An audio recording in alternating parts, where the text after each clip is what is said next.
Hey guys, it's Denise with Family K9 Training here in Orlando. We are doing a live today talking to you about off-leash freedom and answer your dog training questions if you have them. Let's see if we can get Katie on here. Hey replay viewers, thanks for watching.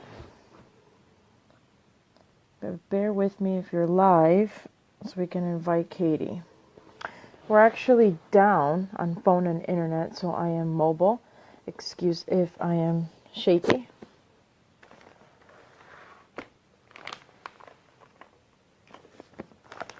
So, any dog training questions that you need answered, concerns, tips, we'll answer them tonight. It's not just the off-leash topic.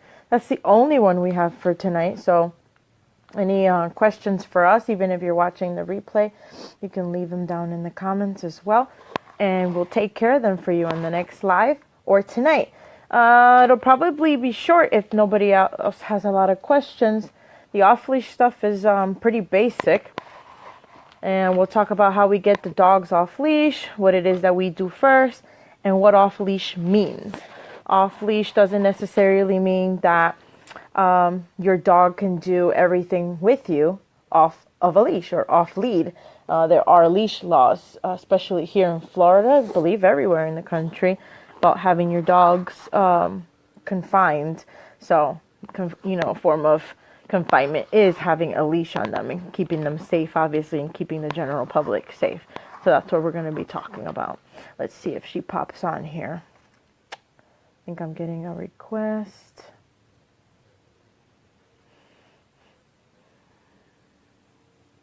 Let's see.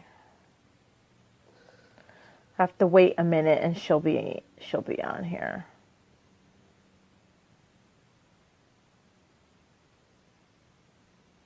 Either way, as she comes in, we'll start because I know she's gonna have some things that she wants to start off saying. But one of the very first things when a board and train comes in here, and some of them, oh, there she is.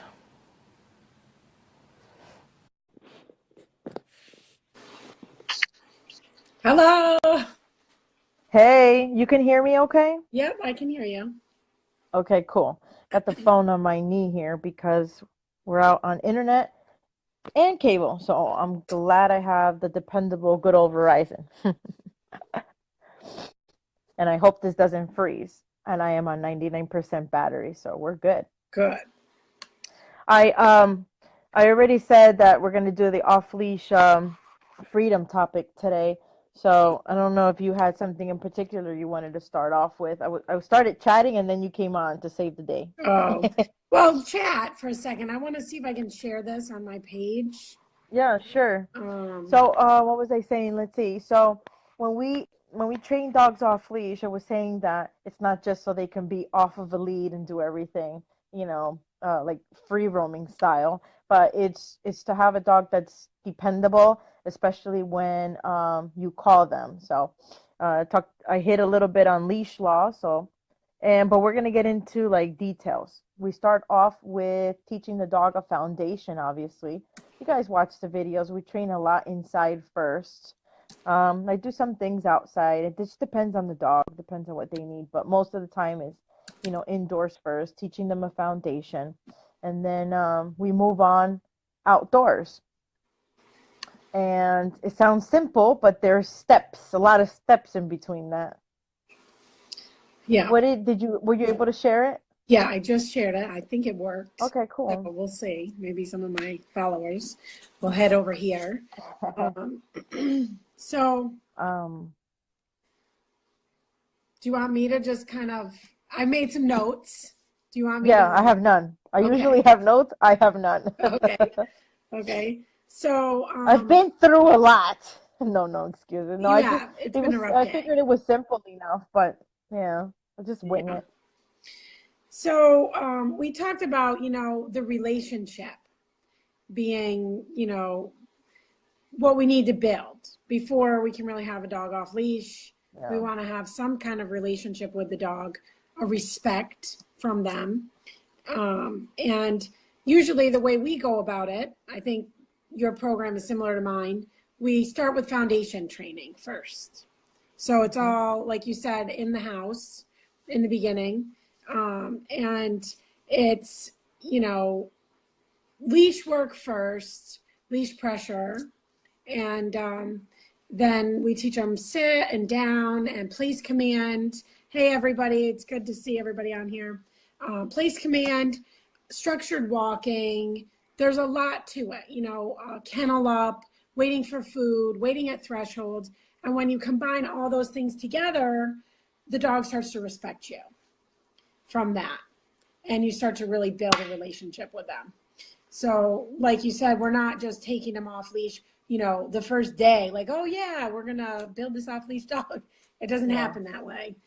It's Do you something we think have that's to, why people have their dogs that take off on them and they're like, they won't come back? They have no respect for them or no value for what they're actually telling the dog to do? yeah.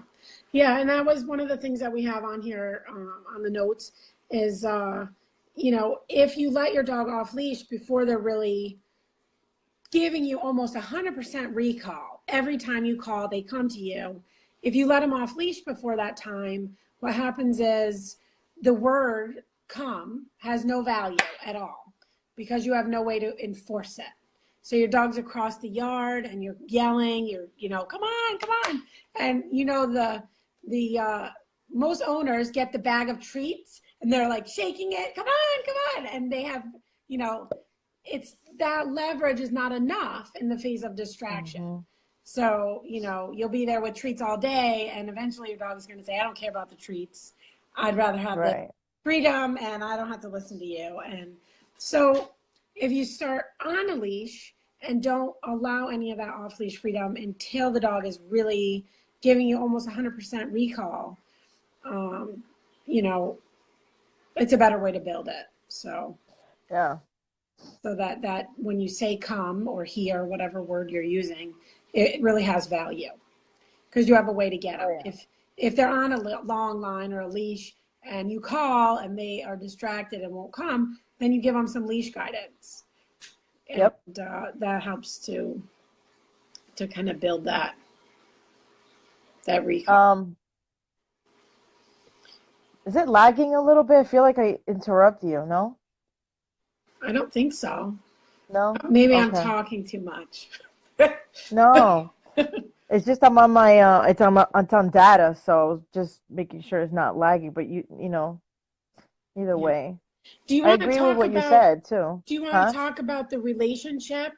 Maybe what you talk about with clients about their relationship and how some people don't understand what we mean when we say relationship with the For dog. sure. Yeah, and you hit on the respect portion because you're teaching that stuff inside, right? And part of that relationship and respect stuff is leaving that leash on. Why does it have to do with the leash? It just means control for you. You're not able to clearly communicate and keep it consistent. When we say relationship, we really mean consistency, patterns, and past things that you have shown your dog. Your dog is always looking at you for information. They don't speak English, they don't speak our language. All these words that are coming out of our mouths right now, they wouldn't understand it. But if I were to say sit and look at the dog understands sit. It's been patterned with something, it's been built on something. So when we're teaching dog stuff, everybody, whoever is in, training their own dog, when we're training dog stuff, and you're consistently meaning, hey, I asked you to stay in a down position. I asked you to do into a sit. I asked you not to get on the couch. All those things are built into your relationship because every time that you ask your dog to do something, you're actually following through with it, creating those patterns. That's where that trust and the relationships, stuff comes in. Um, when I explain a relationship to my clients, I always say, then I say, okay, then you build on on relationship. I tend to use the word patterns, associations, past experiences, because other than that, they're like when you hear relationship, you hear like with our family, our husbands, and all this other stuff. But it's kind of the same with the dogs, except the communication's a little bit different. But it's the same. They're based off. of past, present, and especially for them, those patterns and associations with like their house and other owners or other people that handle them or are around them, it's very impactful. So, as an example, take a dog that comes in, for training. They don't have a past experience with me unless they've met me before. So it's, there's here I am, here's this lady teaching me to do plays. I get rewarded for it, but they're like, what is this? And then you start, shaping what you want. Please go in the kennel when I ask you, come out. Go in the kennel when I ask you, come out. And you do that for an hour or whatever. Here it is, go on the place cot. Here's your food, good boy. Get off of the place cot. Here you go on the place cot. I'm starting to build. This lady's always telling me what to do. And as you build the skill and the level of obedience, well, this lady tells me what to do, but she takes me places, she gives me rewards, she keeps me safe. That trust starts building in.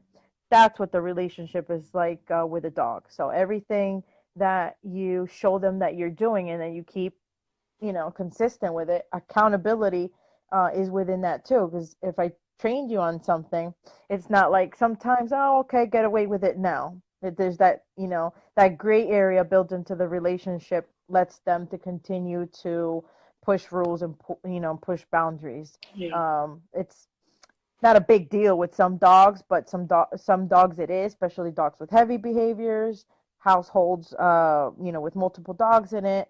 If you've got multiple dogs in the home, so it tends to be a little bit more challenging, and you really have to be on point. And when you are, you reap the rewards for sure. But that's what the relationship is, and how you build on it is by, starting to train that dog. Even if you don't train them commands, and you lead them by example, sort of thing. It's kind of like, please don't jump on me, don't get on my couch when you feel like it. Although all those boundary things are a builder for the relationship. Is it allows, if you don't if you don't touch on that, if you don't work on that, it allows the dog to make their own decisions. That's kind of where, how I explain it. Sounds long, huh? No, that's great. We actually have a question. Do you see it there? Yeah, I see that. From Ray. Hi, Ray. Should I leave him off leash at home first to build trust, and then outside? My puppy is 5 months old. You want to start with that? So I would, a dog that young, well, any dog that you want to eventually get off leash, I would actually have a leash on the dog. So even inside the house, I would have a leash on the dog, whether it's a regular leash or a long line. Do lots of recalls and, reward the dog when they come to you. But if they're not listening and you can't get their attention, then use some leash guidance and get them to come to you and then give the reward. So I always want to have that leash on until I'm absolutely sure that the dog is, darn close to 100%. I don't want to have to be calling and have no way to give them a little guidance. So Elias is like, do I know you all? I know you all. Right. Maybe you do, maybe you don't. Might want to answer that correctly.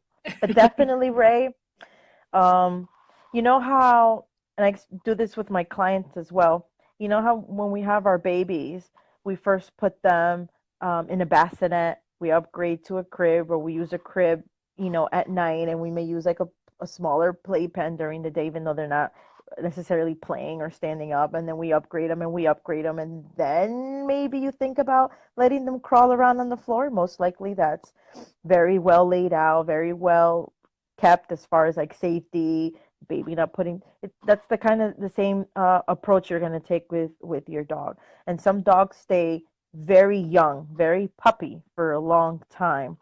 So I know I think you have a small breed dog, so it's not, it's a little less stressful for you, but the entitlement there may be a big thing. Small dogs, they like to be carried, etc., without veering too much off the off-leash topic.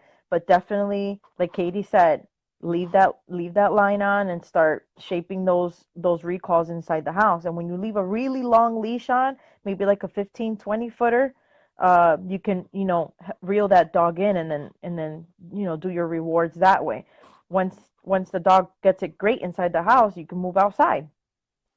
Yeah, and then, work from there. his point about doing it at home is good.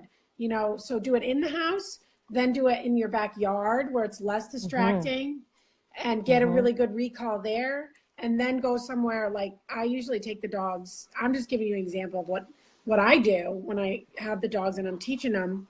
I want it really good in the yard first. Then I go to Yeah, a quiet park where there are no people and no dogs, and I work right. on it there. And then when the dog is doing really well there, then I'll go to a busier place, a park where maybe there are some people walking by and dogs going by and stuff.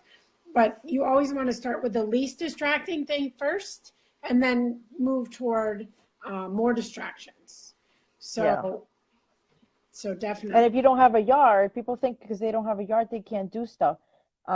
Yes, you can. You can actually keep a long line on, secure it, and go to a parking lot. There's so many places you can go. Yeah, Side of a library. yeah. Ask your church if you can, work on piece of the grass or what. You have a lot of options. Watch our videos, you'll get ideas. Katie has to work with like uh hardcore weather over there, and so No. you just come up with stuff. Yeah. um, When it's hot, like we're all forced to go to Home Depot. right. So, Yeah. yeah. Hey, That's a David. that's a good point. What you said about the parking lot. When we're training, e-collar, sometimes it's easier to, if we're working on like an e-collar recall outside, it's easier to do it on pavement because the dog is not as distracted by the scent in the grass. Like Hmm. usually the grass is much more scented. And if you're trying to get them to kind of pay attention to a light sensation that they're feeling, it's easier for us to do that on pavement first. And then once they really get it, then move them onto the grass. So that was really good. You just added that in. I totally didn't think of adding that in tonight. Um, so another thing is, I just wanted to talk about food a Okay. little bit. If you're using food, all right, Elias, we'll see you later. Um, if Thanks for stopping, Elias. you're using Sorry. food for recall, you want to start with, rewarding with food all the time.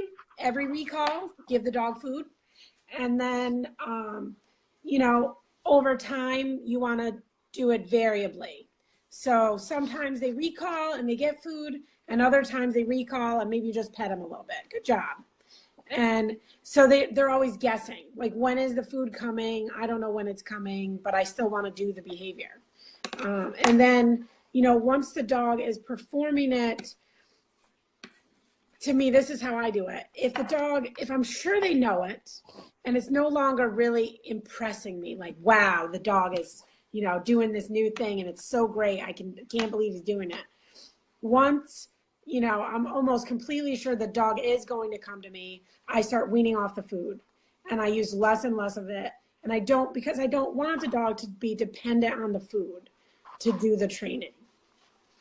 Nobody wants a dog where you have to have treats or food in order to get them to do the commands. So Yeah. it's Some of important them won't take it. to kind of know when to wean off of it.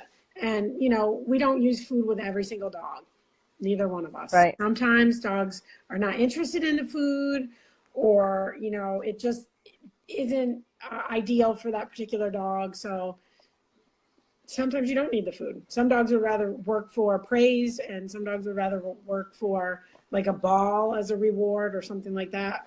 So it just depends on the dog. And I'm pretty sure Denise tailors it to the dog too. So, Yeah. Some of them won't take it, or they'll only take it, on and off. Especially what happens there, sometimes they just get scared of a sound or something. We're not in, quiet country, even though it's not like big city either. But if there's a sound, car turning on, nervous or whatnot, they won't take it, and they'll go in and out of that. So that's where that e-collar helps too. Also, but um, sometimes just if you're doing just leash work, sometimes just giving that pressure back when we're doing leash work with the particular collars that we use, it's enough for the dog to just be like, great, this is perfect. She's giving me space, and they're getting that pressure back, because that's what we use, the especially the prong, which is one of the main gigs that we use when we're doing leash work, right? Yeah. Yep. Let's see what else. So we covered the inside stuff. I think that place, when we teach place, is really helpful for the off-leash freedom, just because you're teaching the dog a boundary. Um, and the things are going on inside the house, and they can be pretty distracting. The dog learns impulse control very well, amongst all the other foundational stuff that you're doing, which includes teaching them place, teaching them how to heel, teaching them the threshold. You mentioned that in the beginning. All those things feed into the off-leash freedom. You have to trust each other. So if there's no trust, that relationship word we're using again, there's no trust, it's not going to happen. It's definitely not going to happen. And you're not going to trust that that dog won't take off on you. And they won't, they've got other issues. They're not going to trust you when you're out with them either. So, Yeah. So are there any dogs that you would not suggest off leash freedom for? yep. And I've had them. Um, Usually very fearful dogs. Some of them do well. A lot of them are what I call sticklers. They stick to their owner very well, but they can be easily spooked. So if they're easily spooked and you take them somewhere new, you can run into trouble if you don't have any security that dog won't take off on you. Right. Or freeze. Sometimes they freeze, Right. and they can easily get hurt if they freeze too. Yeah. So fearful, nervous, I don't always trust them. I don't trust any dog. When they're client dogs, I think, think about it twice when I'm making decisions to completely have a lead off of them. That's, there must be very cupcake dogs, very, very, very, very well behaved, and they never darted on me before. Mm-hmm. If they darted on me before in the house, it's going to take me a long time, and I'll probably just have them on a really long line, and I can handle if they take off on me safely. My dogs might be a different story. Max has taken off on me, but it just depends. And I don't want any dog to take off on me. They can, depends on like where you are, but they can get hurt. Right. Somebody else can get hurt. Obviously, any dogs with severe behavioral issues, they shouldn't be off the leash. Aggression, especially, definitely shouldn't be, off the leash. Fighting dogs, Yeah. you gotta, if you're doing that, you gotta go back to kindergarten. You Yeah. have to start all You have to over again. address all that stuff before you give your dog off leash freedom. So you Mm-hmm. need Oh to yeah. fix those, work on those issues and address them all before you, just turn a dog loose.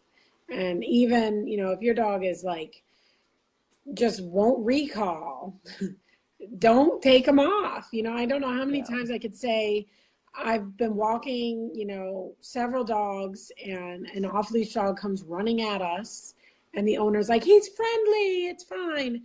It's really important to remember that, your dog may be friendly, but the dogs that it's approaching may not be friendly. So Yep. if you're going to have an off leash dog, make sure you really have good recall. Um, Yep. you And know, there's certain instances that they're off leash. Like I don't do this thing of you walking my dog in high traffic areas off leash. It doesn't matter. Like my personal dog, my female, 100% can do that. The relationship that we have, I 100% can do that. And I found out actually by accident because she got detached from my leash. Next thing you know, I have this dog completely off lead, just walking along a busy highway. Anything can happen. yeah. So that's not one of the places I would have my dog off leash. And we're talking about, like in a social setting, maybe on a hike, the beach. Certain beaches you're not even allowed to do that. But I need her reliable enough that if something does happen, I can get my dog back. So it's extremely nice to have. My dog knows the boundaries. She were to ever jump out of the car, get out the door, she will never run into the street into a car. Don't have to worry about it. Mhm. Can't say that with my other dog right at this moment. That takes some time to build up and to say you have like 99% trust. So Right. in that case, I wouldn't, you just have to think about, just be real, very realistic about it. It's very common sense, and a lot of people continue to do that. They don't have the dogs trained. They're off leash in the front yard. They see another one, rush up, like right here in my neighborhood. Sorry if anybody watches from my neighborhood. You guys are very lucky. Nobody has run over your dogs. There's, people come in here, trying to avoid the traffic and crossing over because there's no gate, as an Mhm. example. Mhm.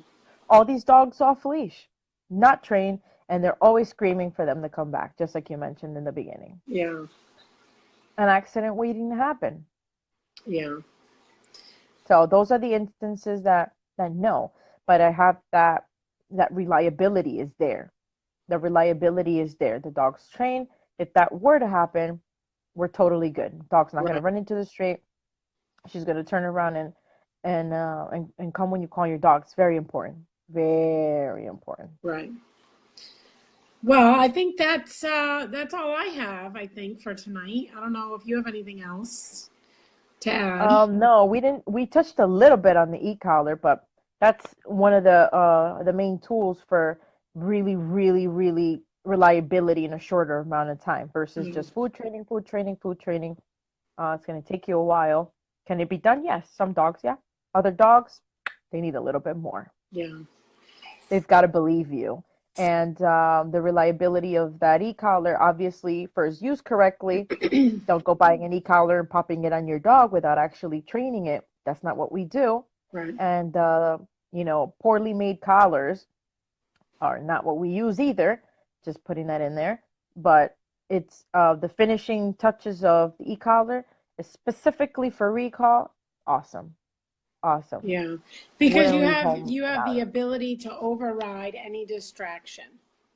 Really, with that, even if your dog has like high prey drive and stuff, Yep. you can still override those things. And Oh, there's a deer. No, there's not. right, Come. it's such a good tool, really. Yeah. Yeah. Oh, yeah. And it gives the dog Yep. much, to me, it's like, I'm sure they're happier having some freedom, really, to be able to go places and have fun and be off leash. And my dogs seem to love it. So, you The know, security blanket is, when the dogs first come to the board and train, you're like, oh, do I have this safety clip? Do I have this double leash? If you're gonna need a double collar, right, because we know they're not reliable, and if something were to happen, kiss that dog goodbye. Now, when they're closer to that middle towards the end, yeah, and you're like, oh, they're doing really good. You're more at ease. You're more at right, peace. yeah, Because anything can happen. We're just human. yeah. So I don't know what you tell your clients when it's time to take the long line off. When can my dog be Mm, trusted without the long line?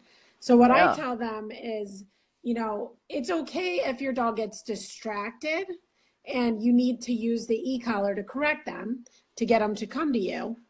What I yeah. want is for them to always listen to the corrections. So if they're distracted and you correct, and maybe you have to dial up because they're really distracted, as long as they are always coming back and doing what you're asking, whatever command it is you're giving them, then you're okay to take the long line off. That's what I Don't say, take it off too soon. is just wait until you have that they are always, if they're distracted and you need to correct, that they always know what to do if they feel the stem. I don't want a dog to be No. confused or not paying attention to the stem at all. Like if, you're having problems fitting the collar or something like that, you need to make sure that you get a good fit on the collar and that, um, you know, the dog is Yeah. sensing it, because it's easy for anybody, you know, to accidentally put it on too loose or Yeah. have the fur down over it and then it's not making contact.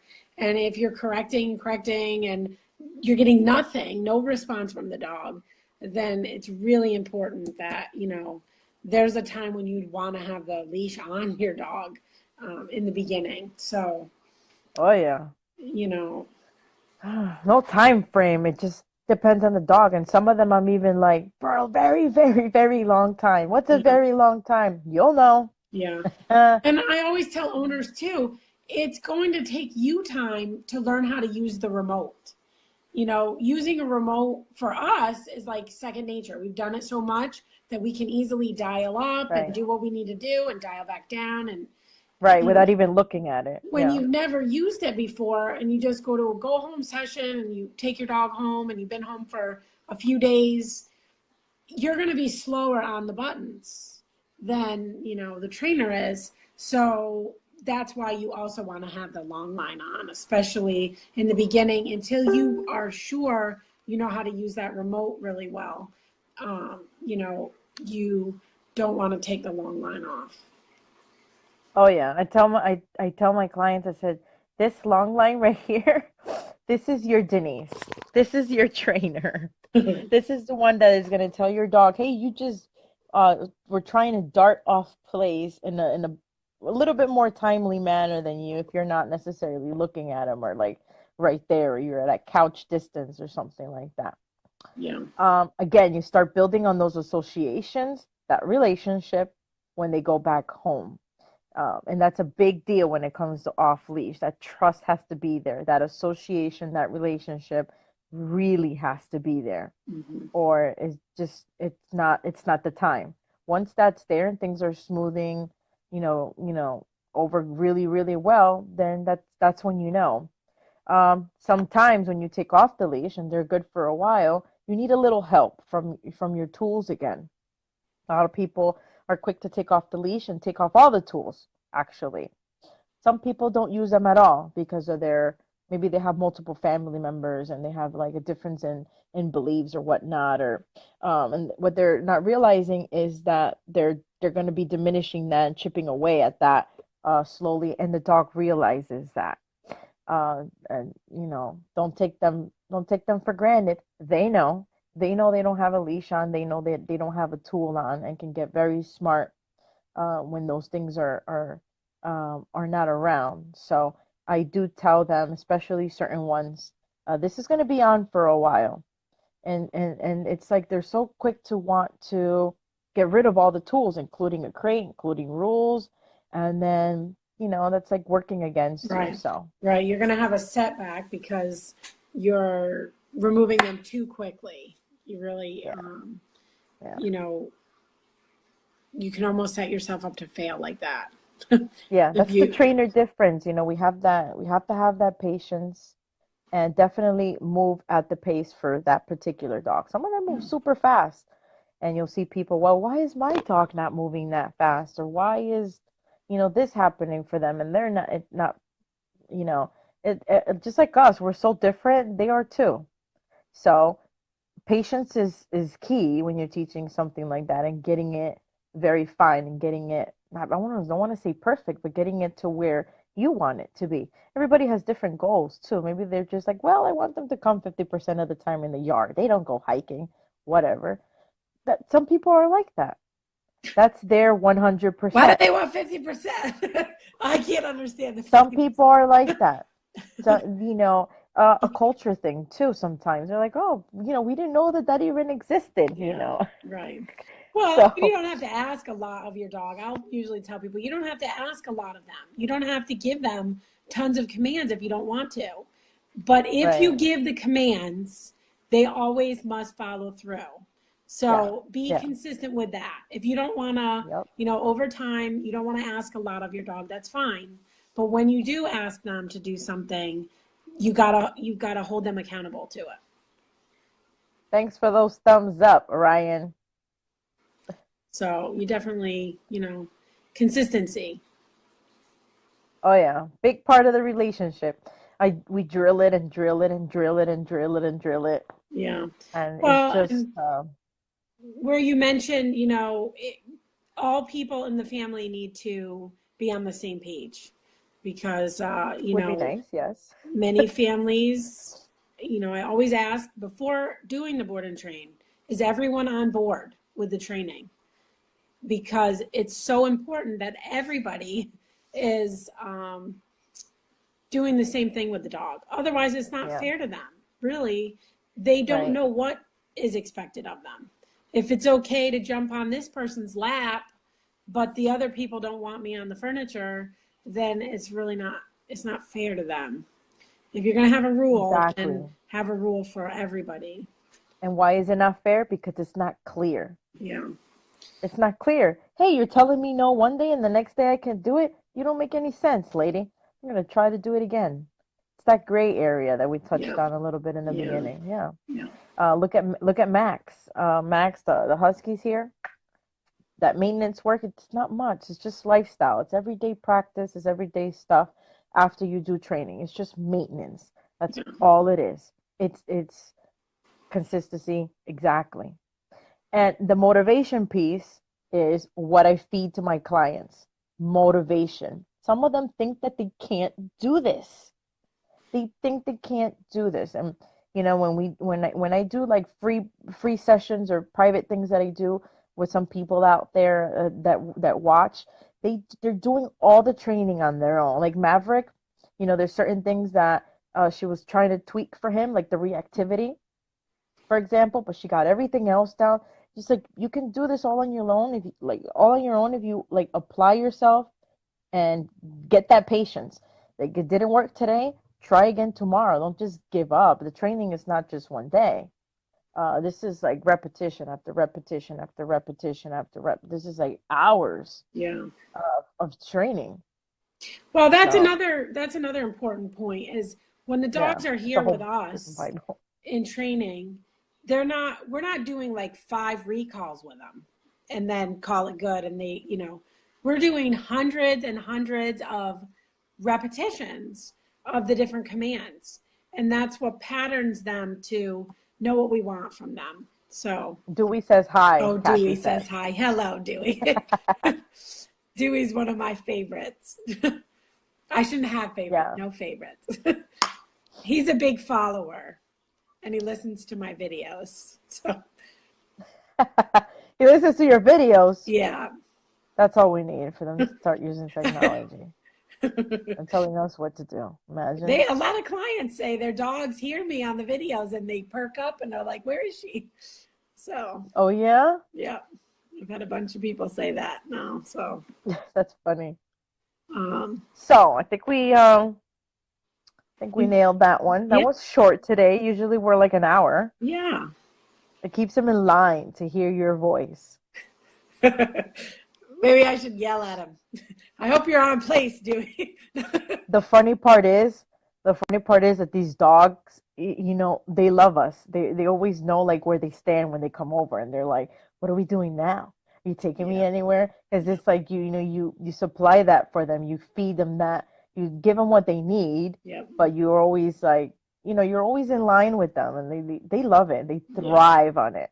yeah, They thrive on being trained. It just they know their spot. They don't have to worry about anything. They're yeah, carefree. yeah, That's why they're carefree. They're on e-collar and they don't lose their personality. Come on, guys. yeah, There's something that has to be said for that. Nervous, fearful dogs, especially on e-collar, thriving and not getting worse. Like, e-collar doesn't pay me to say that. I use the tool because I love the tool. yeah, It's just something in my box that helps me. yeah, It's not, it doesn't do the training. It's like the whole picture. You guys can do the same thing. You guys can do the same thing at home, just with some tweaks. yep, Got videos. Katie has videos. I have videos. There's so much stuff for you online.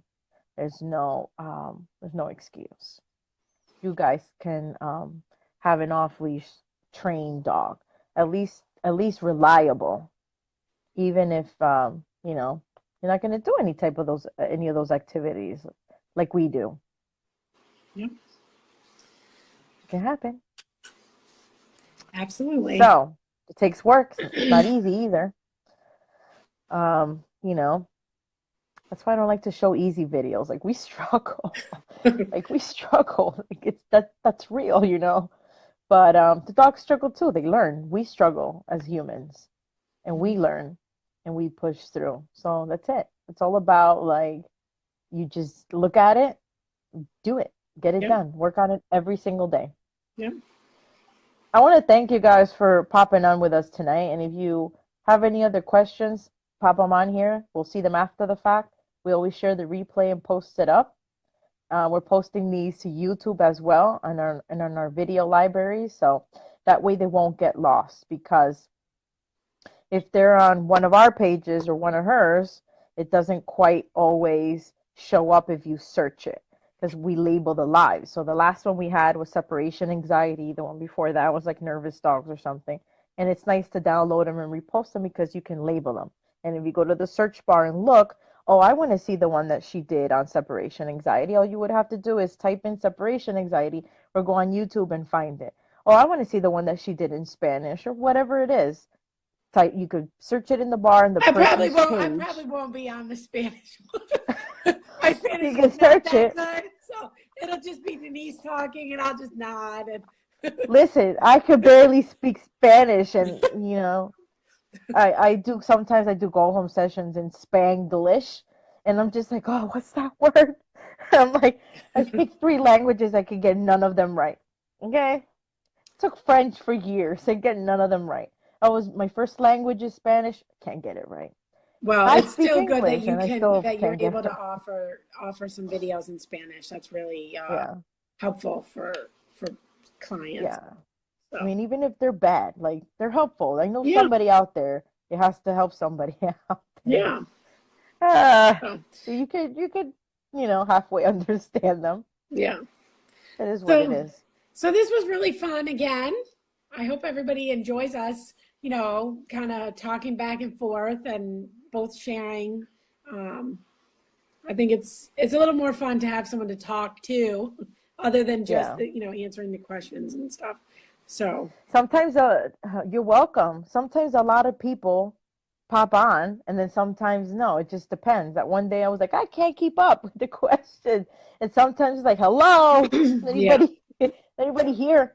But yeah, we do it for a reason. So if it helps one person, like that's the jam. That's the whole reason why it's done. Not everybody can afford services. Not or they never come across the page and they see you. They're like, oh, I have that problem, and all you have to do is look up the answer. It's somewhere in there, hmm or just ask. Especially, there's too many dogs dying. Here we go with yeah, come on. All you have to do is ask. The help is there. yeah.